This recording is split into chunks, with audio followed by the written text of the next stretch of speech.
백세 시대를 건강하게. 안녕하세요, 여러분. 백세 충전입니다. 혹시 요즘 혈압 수치 자꾸 신경 쓰이진 않으세요? 매번 병원 갈 때마다 숫자에 예민해지고 정작 약을 먹자니 망설여지고, 그래도 아직은 생활 습관으로 조절해보고 싶은 분들, 아마 이 방송 듣고 계신 분들 중에도 계실 거예요. 특히 요즘엔 혈압약은 되도록 안 먹고 버텨보려는 분들, 또는 이미 약을 먹고 있지만 생활 습관도 같이 챙기고 싶은 분들이 정말 많아졌거든요. 그런데 정작 실천하려고 보면 음식은 뭐가 좋고 얼마나 먹어야 하는지, 운동은 해도 되는 건지, 어떤 운동이 좋은 건지 정확히 알기 어렵습니다. 그래서 오늘은 혈압을 낮추는데 정말 도움이 되는 생활 습관 5가지를 음식, 운동, 호흡, 자세, 영양제 이렇게 순서대로 하나하나 구체적으로 알려드릴게요. 이 방송 끝까지 들으시면 이 정도면 나도 해볼 수 있겠다 싶은 실천 팁들 분명 얻어가실 수 있을 겁니다. 도움이 되신다면 좋아요와 구독도 꼭 부탁드릴게요. 그럼 바로 질문부터 들어가 보겠습니다.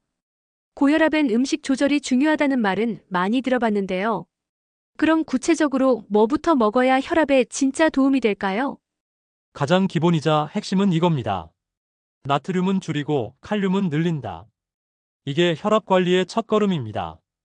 왜냐하면 칼륨은 우리 몸에서 나트륨을 배출시키는 작용을 해요. 나트륨은 혈압을 높이는 주범이기 때문에 칼륨이 많으면 자연스럽게 혈압이 내려갈 수밖에 없는 구조죠. 그럼 어떤 식재료에 칼륨이 많을까요?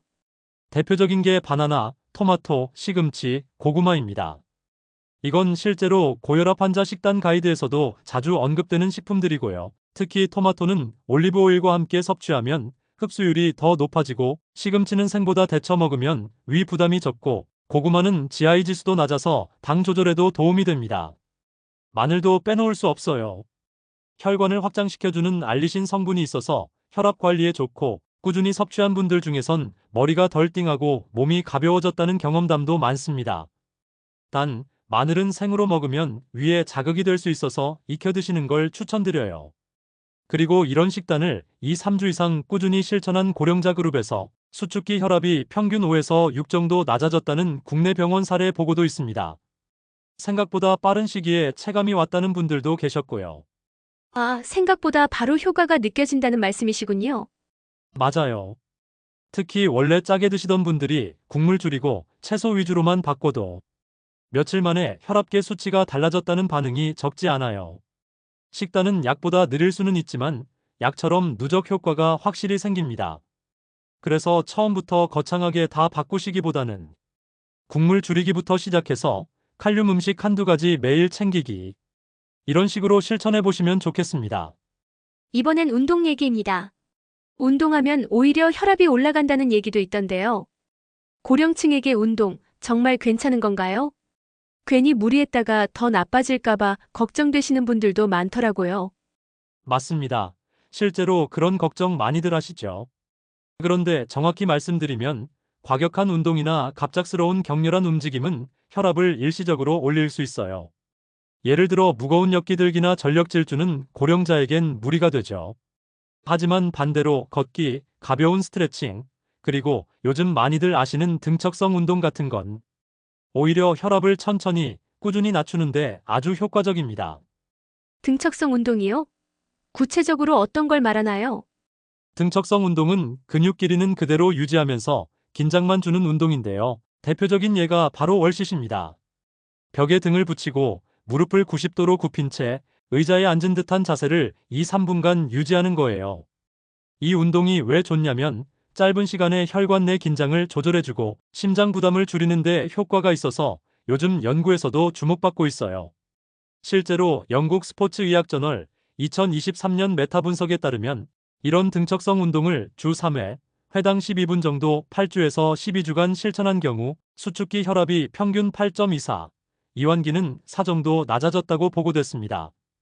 그 정도면 혈압약 효과 못지않은데요. 그렇죠. 무엇보다도 관절 부담이 적고 실내에서 간단히 할 수 있다는 게 장점이에요. 비 오는 날이나 추운 계절엔 실내 걷기 대체 운동으로 딱 좋습니다. 물론 걷기도 여전히 최고입니다. 하루 30분, 주 5회 이상만 꾸준히 걸어도 혈압을 일정하게 유지하는 데 효과가 커요. 단, 식사 직후나 너무 추운 날 외출은 피하시고 편한 신발, 얇은 겉옷 준비하셔서 안전하게 하시는 게 좋습니다. 그리고 한 가지 더 스트레칭도 꼭 챙기셨으면 좋겠어요. 목, 어깨, 종아리 중심으로 근육을 천천히 풀어주는 동작은 혈액순환은 물론 자율신경계 안정화에도 직접적인 도움이 됩니다. 네, 말씀만 들어도 당장 따라해보고 싶어지네요. 특히 월식 자세는 실내에서 딱 좋을 것 같아요. 맞습니다. 처음엔 1분도 힘드실 수 있는데 벽에 기댄 채 30초부터 시작해서 천천히 늘려가는 것도 아주 좋은 방법이에요. 무조건 길게 하는 것보다 부담 없이 지속하는 게 더 중요합니다. 운동도 좋지만 좀 더 간단하게 집에서 앉아서도 할 수 있는 방법 없을까요? 예를 들면 호흡법 같은 거요. 네, 정말 좋은 질문입니다. 많은 분들이 놓치고 계시지만 호흡 하나만 잘해도 혈압이 바뀔 수 있습니다. 특히 복식 호흡은 혈압과 직접적으로 연결된 자율신경계 안정에 큰 영향을 줘요. 스트레스를 받거나 긴장하면 혈압이 오르는데 복식 호흡을 통해 신경계를 진정시키면 혈압도 함께 내려가는 원리입니다. 그럼 구체적으로 어떻게 하면 되는 건가요? 방법은 아주 간단해요. 의자에 편하게 앉아서 등을 곧게 세우고 코로 천천히 들이마시면서 배가 부풀도록 숨을 깊이 들이쉬고 그 다음 입으로 후하며 길게 내쉬는 동작을 반복해 보세요. 처음엔 5분씩 하루 2, 3회만 실천하셔도 좋습니다. 이걸 꾸준히 하다 보면 긴장이 풀리면서 맥박이 잦아들고 혈압 수치도 안정되는 것을 스스로 느끼실 수 있을 거예요. 특히 식사 후, 잠들기 전, 불안할 때 복식 호흡을 해보시면 몸이 편안해지는 걸 금방 느끼실 수 있습니다. 앉아서 숨만 잘 쉬어도 도움이 된다니 정말 손쉽고 좋네요. 맞습니다. 그리고 자세도 혈압에 영향을 줘요. 구부정하게 앉거나 다리를 꼬고 앉는 자세는 혈류를 방해하고 심장에 부담을 줄 수 있습니다. 항상 허리를 세우고 양발은 바닥에 안정감 있게 붙인 자세를 유지해 보세요. 이런 작은 습관이 모여서 혈압에 큰 차이를 만들어냅니다. 그럼 스트레칭이나 마사지도 효과가 있나요? 네, 있습니다. 특히 종아리, 목 뒤, 어깨, 손목 같은 부위는 혈관이 모여있는 부위라서 가볍게 주무르거나 눌러주는 것만으로도 혈액순환에 도움이 됩니다. 예를 들어 종아리 뒤쪽을 손바닥으로 감싸서 주무르기, 어깨 윗부분을 손으로 눌렀다 뗐다 반복하기, 목 뒤를 따뜻한 수건으로 찜질하면서 좌우로 돌리기. 이런 동작들은 전문 지식 없이도 집에서 할 수 있는 자연스러운 이완법이에요. 실제로 혈압이 높은 분들 중에는 종아리나 목을 마사지하고 나면 몸이 훨씬 가볍고 수치도 떨어졌다는 분들도 많습니다. 그런데 요즘 잠 잘 못 자면 혈압이 더 올라간다는 얘기도 있던데요. 맞습니다. 특히 수면 무호흡증은 최근 고혈압의 중요한 원인 중 하나로 주목받고 있어요. 밤에 코를 심하게 고시거나 숨이 멈추는 듯한 증상이 반복된다면 그게 밤사이 몸에 산소 공급을 방해하면서 혈압을 끌어올릴 수 있습니다. 실제로 수면 중 무호흡증이 있는 분들 중에는 아침에 혈압이 특히 높고 낮에도 피로감이 쉽게 오는 분들이 많거든요. 이 경우에는 꼭 수면다원 검사 같은 진단을 받아보시는 게 좋습니다. 단순히 숙면 문제가 아니라 혈압 조절 실패의 숨은 원인일 수 있기 때문입니다. 그러니까 제대로 숨 쉬고 바르게 앉고 가볍게 근육 풀어주는 것만으로도 꽤 큰 변화가 생길 수 있다는 거네요. 그렇습니다. 몸의 긴장을 푸는 것, 이게 생각보다 강력한 혈압 관리 방법입니다. 그리고 무엇보다 약 없이도 오늘 당장 실천할 수 있는 행동이라는 점에서 의미가 큽니다. 그럼 영양제는 어떨까요? 마그네슘이나 오메가3 먹으면 혈압이 내려간다는 얘기도 있던데요. 네, 실제로 오메가3, 마그네슘, 코엔자임 Q10 같은 성분은 혈압 조절에 도움이 될 수 있다는 연구 결과도 있고 식약처에서도 기능성 인정을 받은 바 있습니다. 다만 중요한 건 영양제는 어디까지나 보조수단이라는 점이에요. 이미 혈압약을 복용 중이신 분들이나 수치가 높은 경우엔 전문의 상담을 먼저 받는 게 가장 안전합니다. 특히 칼륨 영양제는 일부 약물과 상호작용이 생길 수 있기 때문에 혼자 판단해 복용하기보다는 꼭 전문가 조언을 받으셔야 합니다. 정리하자면 식단만 조금 바꾸고 월식 자세 해보고 숨 쉬는 습관만 바꿔도 진짜 약 없이도 조절 가능성이 있다는 말씀이시죠? 맞습니다.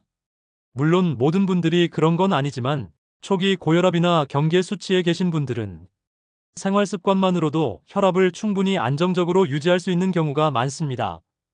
그러니까 약을 무조건 피하자는 게 아니라 몸이 회복할 수 있는 기회를 먼저 한번 줘보자. 그런 마음으로 접근해 보시면 좋겠습니다.